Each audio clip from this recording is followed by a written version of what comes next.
Are you getting sick of seeing Seadoo Sparks on my channel? I'm getting sick of working on them. Anyways, one thing that commonly happens on Seadoo Sparks, and I say commonly not because it happens to everyone, but it seems to be something that occurs more than 1 in 100 machines, and that is the PTO coupler or drive shaft strips out the splines. So this no longer contacts and stops driving the jet pump. You lose all propulsion, or at least most of the propulsion. The reason that these fail, or the reason that is claimed that they fail, is when this little rubber boot on the front of the drive shaft rips, like this one has.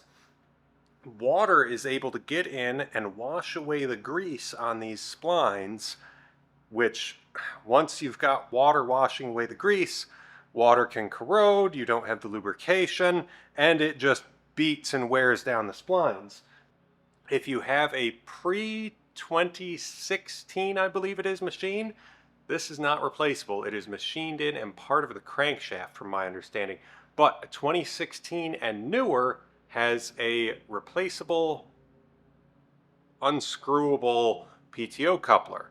And if you go even newer, up to 2023 and newer, I believe it is, you get a different drive shaft and design of sealing system where it goes through the hull, where it connects to the engine, that should make this less of a problem. Now, on the newer ones, they have done a different type of sealing through the hull that prevents water from ever being in the area where that seal is. So it should make it easier to service in the future. It should help this condition not occur as frequently. So we'll see going forward if the 23 and newer machines that have this new style seal end up not stripping their splines as quick as the older machines do.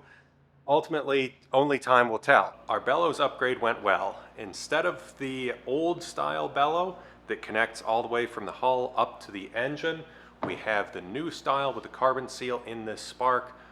It's a very tight fit to get this kit in there. I mean, I got the boot onto the output shaft sleeve, the bellow onto the hull with the carbon seal in it, and getting that floating ring, the stainless steel dish-shaped thing with the O-rings inside in there, I had to get it started in and get a pry bar against the exhaust so that I could push and compress the bellows enough to squeeze that thing over top of the boot on the output shaft seal. Then at that point, I could slide the drive shaft in, put the jet pump on, move the floating ring back, put the clip on, and then crimp the Whittaker clamps on the output shaft sleeve protector seal. So it's all together. It was a bit of a hassle to do, but now we've got an upgraded drive shaft setup that's not going to leak water into the hull, and most importantly, not going to allow water to get on those splines and tear up the output shaft sleeve and the drive shaft like happened before. If you're going to upgrade, if you're in the process of replacing your PTO coupler and you want to upgrade to this, down in the description as well as the pinned comment, I've got a list of all the stuff you need to do this, because you do need to change a lot of things, and there's a few things that I kind of forgot about, and so I've been working on this for a while. I might even type up some basic instructions, put them on the website for kind of how the process went. Watching it in a step-by-step format would take forever, and it would be very hard to actually film this because I had to have help holding the ring while I was getting the clip on, and there's no way to get a great angle.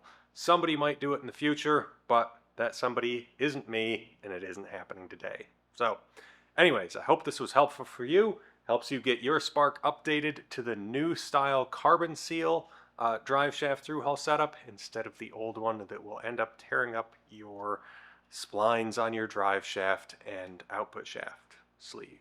So that's all for today. Thanks for watching.